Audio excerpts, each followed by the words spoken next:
Mediterranean-inspired private resort in Antipolo City. For as low as 600 pesos per head, if 30 packs kayo, pwede nyo nang masolo ng 21 hours ang buong private resort na to. May malawak na space para sa any special occasions nyo at may karaoke pa, na may malawak na basketball and badminton court.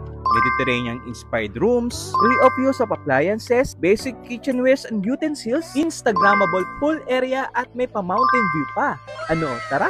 Yun na nga, sa mga naghahanap dyan ng private resort or event place na gusto nyo yung malapit sa nature, mukhang ito na yung hinahanap nyo. 1 hour and 30 minutes away lang to sa Metro Manila, kaya kayang-kaya nyong puntahan to. And wasteable and nasa Google Maps lang, kaya hindi kayo maliligaw. And we are here at White House Mediterranean Private Resort and Event Place. At located sila dito sa Lot 37, Block 6, Rizal View Park, Subdivision, Sitio Abuyod, San Jose, Antipolo, Rizal. At tara, samahan nyo pa akong libutin ng buong resort. At guys, napakalawak na kanilang resort, promise. At dahil nga White House Mediterranean, white yung color ng kanilang resort. At Mediterranean inspired din ang kanilang mga furniture dito. At sa area na to, pwede kayo mag-board games dito ng mga tropa mo. At sa kanilang living area, giving the vibes talaga yung kanilang Mediterranean inspired. Ultimo mga CR dito is Instagrammable spot din. May 4 na kwarto dito na available. Ito yung first room. Pwede siya pang couple or small family. Ito naman yung kanilang second room na pwede rin pang couple. At guys, ito naman yung kanilang master's bedroom. Guys, ang ganda ng kwarto na to, promise. Meron na siyang queen size bed, tapos may cabinet rin kayo pwede magamit. At sa kwarto na to, may sarili na kayong CR dito. O diba, bongga? Diba ang syala-syala ng CR nila dito? At guys, yung kanilang kitchen area is nasa underground. Meron sila ditong coffee station, pero for picture purposes na lang, hindi na yung nagagamit. Ito yung kitchen area nila. Nandyan yung lababo, gas stove, yung ref, yung microwave oven, pwede nyong gamitin yan. Ito yung basic kitchenwares at utensils, nandyan din. At nandyan na rin yung water dispenser. Air conditioner rin yung kanilang dining area nila dito at malawak yung space. At naman tayo sa kanilang second floor. Nandito yung kanilang family room. Guys, kaya dito yung 15 to 18 packs ng sleeping capacity kasi may pull-up beds na rin yan bukod sa double deck na. At may pa-gym equipment pa sila dito, may dumbbells at may treadmills din. At tara, dito na tayo sa kanilang third floor at sa kanilang pool area.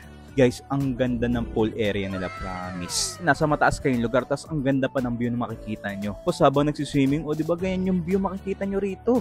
Tapos sa part na to, may mga tables din dito. Pwede rin kayo kumain dyan or mag-banding ng mga tropa mo or pamilya mo. At ito yung itsura ng pool area kapag gabi. O diba ang majestic tignan? Ka-Instagrammable spot kahit saan ka pumesto dyan. Gaya nga ng sinabi ko, napakalawak na kanilang resort. Ito pa yung iba pa nilang vicinity dito. Ayan, pwede kayo mag-picture dyan. Kaya naman dito, sobrang hangin dito sa lugar nila. Kaya press ko kayo talaga dito. Yan yung kanilang karaoke at pwede rin kayo dito mag-dart game. At pet friendly rin sila dito at matutuwa yung mga poor babies nyo rito kasi malaya silang mga ka-roaming dito. Ang lawak pa naman ng takbuhan, no? Meron din sila dito ng function hall para sa mga special events nyo like debut, party, and etc. Ito na yung kanilang basketball and badminton court, talagang malawak. Meron din sila dito ATV pero for picture purposes na lang din yan. Sa part na to, nandiyan yung kanilang ihawan. Kung trip nyo mag-bonfire na magtotropa, free lang din dito yan. O ano pang hinahantay nyo, ituloy nyo na yung mga drawing nyo dyan. At tara na dito sa White House Mediterranean. Again, this is Sides BJ. Thanks for watching.